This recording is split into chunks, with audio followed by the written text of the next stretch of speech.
Okay, thanks for clicking there. I'm Mike Hartmann, and we are going to have a conversation with Daniel McCarthy, who is the editor-in-chief of Modern Age, about which we'll speak in a minute. Modern Age is published by the Intercollegiate Studies Institute, uh, and Daniel is also a vice president for the collegiate network at the Intercollegiate Studies Institute. He's also a former editor-in-chief of the American Conservative magazine. But why don't we start, Daniel, by asking you about modern age? What do I read about in modern age? Yeah, Modern Age was founded back in 1957 by Russell Kirk. So it's one of the great sort of original institutions of the post-war conservative movement.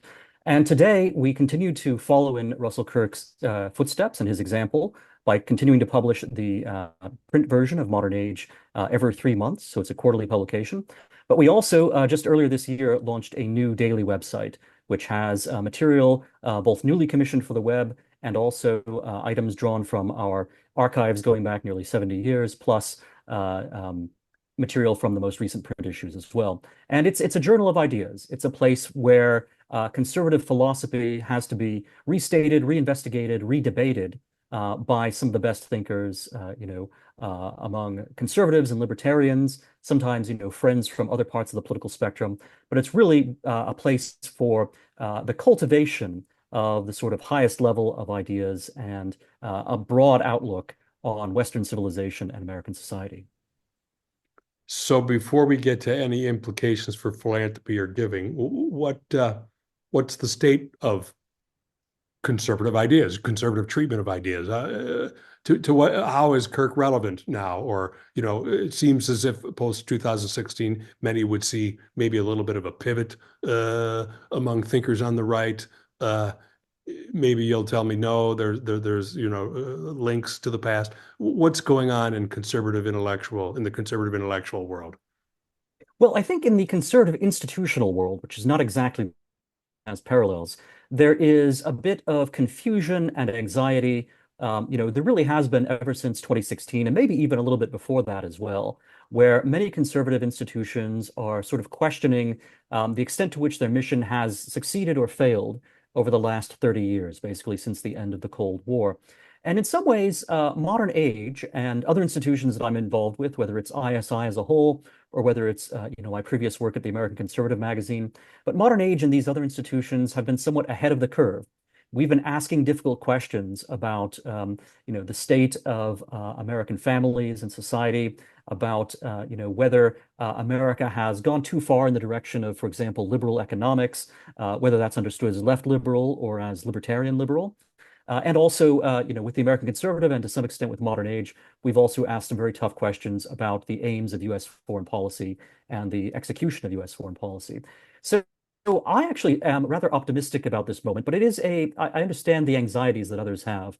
There is a need for conservatives to really no longer take for granted many of the things that they just assumed to be true after the Cold War, whether that's in foreign policy or in economics or in the social realm. But that doesn't mean repudiating the conservatism of William F. Buckley Jr. or Barry Goldwater, certainly not the conservatism of Russell Kirk, who, of course, had a centuries-long vision, not simply a for the 20th century, let alone for the 1950s or the 1980s or what have you. So I'm optimistic that this moment of confusion for some is actually an occasion to prompt them to go back and revisit the classics of conservative thought and the classics of Western political thought in general, and that this is going to lead to a kind of intellectual renaissance, which will help us not only be more effective operationally in terms of our institutions on the right, but also will give us a clearer understanding of how you win the peace basically after you succeed on the battlefield with your operations. Because I think right now that's one of the great question marks and difficulties conservatives are facing. They can win political battles, they can win some really striking successes at the Supreme Court, and yet the question of what comes after in American society is much harder for conservatives to answer. And some of the answers that have come from our states and localities have actually kind of shocked and dismayed conservatives. Mhm. You say, Daniel, that Modern Age and some others were ahead of the curve. Was conservative philanthropy ahead of or behind the curve? The curve here, I guess, being that which gave rise to the ascendance of Trump in 2016. What? I think it's fair to say that most of philanthropy on the center right was surprised, and some of it was quite upset by the rise of a new conservative populism. I think there may be a couple of reasons for that. One of them just being the particular personality of Donald Trump, which is an entirely separate matter.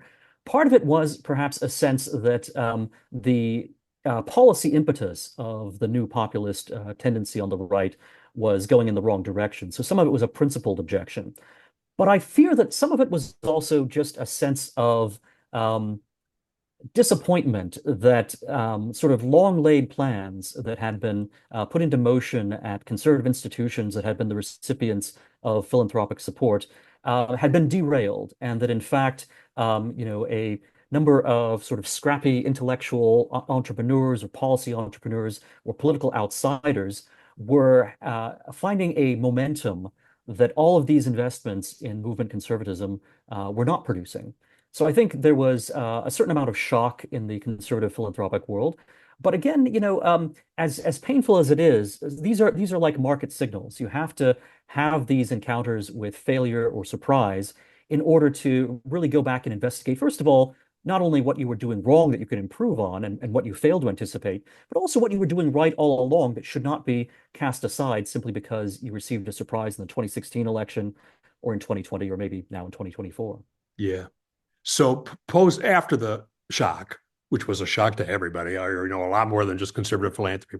How's it doing since then? Is it? I don't know if I want to say catching up, but if we're gonna, I guess we've already said shock or whatever. How's conservative philanthropy doing catching up post 16 in terms of, uh, I guess what creating an influential, I'm sorry, intellectual infrastructure that didn't, but maybe should have existed, or how's it doing in the wake of that shock? Well, there Conservative. certainly have been, yeah, Yeah. there have been lessons learned, and there are signs that lost ground is being made up quickly by philanthropy. That, philanthropy is taking a very fresh look at the kinds of programs it was supporting, what results those programs were realizing, and at least at some levels, there's also a rethinking about what the purpose of programs are and what the situation of America is today, and what philanthropy's role, and conservative philanthropy in particular, is in trying to shape the long-term picture in this country. I do think there's also a bit of competitive pressure coming on conservative philanthropy, at least in its traditional forms, from Silicon Valley entrepreneurs and others who have considerable personal wealth and considerable networks of wealth and are very interested in pursuing entirely new strategies, entirely new institutions, and are often doing things which are shaking up what can sometimes be a rather bureaucratic procedure for the conservative movement and for philanthropy. And shaking up, you mean in a healthy way when you say that there, correct? Well, it's healthy, but it is experimental. So really, I'm someone who believes very strongly that you have to have a balance. You can't simply say that we're going to forget about anything that happened before 2016 and now we're going to throw everything at the wall and just see what sticks. Instead, you really should, at the same time as you try new things, go back and take a good hard look and an open-minded look at the things that might have been correct in the past. So I think that, there's a need for some of these Silicon Valley folks to acquire some of the wisdom and experience of a conservative movement going back many decades, and conservative philanthropic efforts going back, to the 70s and 80s and perhaps even earlier than the 70s. But at the same time, there's a need for the older institutions to become more flexible and entrepreneurial. So I think if you bring those two elements together, this new impetus with the experience of the old, you actually are going to get the best of both worlds. And my fear is that instead, pride will keep those two poles separate. Yeah. And people who are used to doing things one way will not want to look at any alternatives. And people who think that everyone who came before them was a fool are not going to be, availing themselves of the wisdom and lessons that have been built up for, 30 years or more. Hmm. And then I guess we're both outsiders here, but how about philanthropy writ more large? I would assert here most of philanthropy, establishment philanthropy, is pretty progressive. How is it? How is philanthropy in general handling uh, post 2016, the ascendance of populism uh, in America? To the extent that I am able to judge, I would say that philanthropy in America has reacted or overreacted in a very allergic and knee-jerk way. And there's a tendency for philanthropy to go farther and farther in terms of trying to support a very progressive set of institutions and a very progressive agenda. And I think that much of philanthropy buys into the idea that not only Donald Trump personally, which is again a kind of separate question, but also any kind of populist impulse in America is anti-democratic, is unhealthy, is dangerous. And that's not only wrong, but it's in fact the opposite of the truth. Populism is a reaction to large swaths of the American public feeling alienated from and ill-served by America's institutions and America's leadership class. So philanthropy, I think, needs to adjust. Now, that said, I perhaps shouldn't name particular foundations or individuals, but there are, philanthropic organizations and institutions with significant resources, which have tried to creatively engage with this environment, which have tried to bring together, for example, some of the new thinking that's happening on the right about economics with various surprisingly, progressive or left of center ideas about trust busting, for example, or certain labor issues and other things. Now, when conservative philanthropists and philanthropic organizations see this happening, they have a certain allergy themselves that is immediately apparent, and they see this as a cause for alarm. Now, I would not go so far as to say that institutions which are, accustomed to promoting free markets and classical liberalism should suddenly drop that agenda and, hurry in the opposite direction. Far from it. I would say, however, that this is an opportunity to reestablish with conservatives why free market ideas were correct in the first place.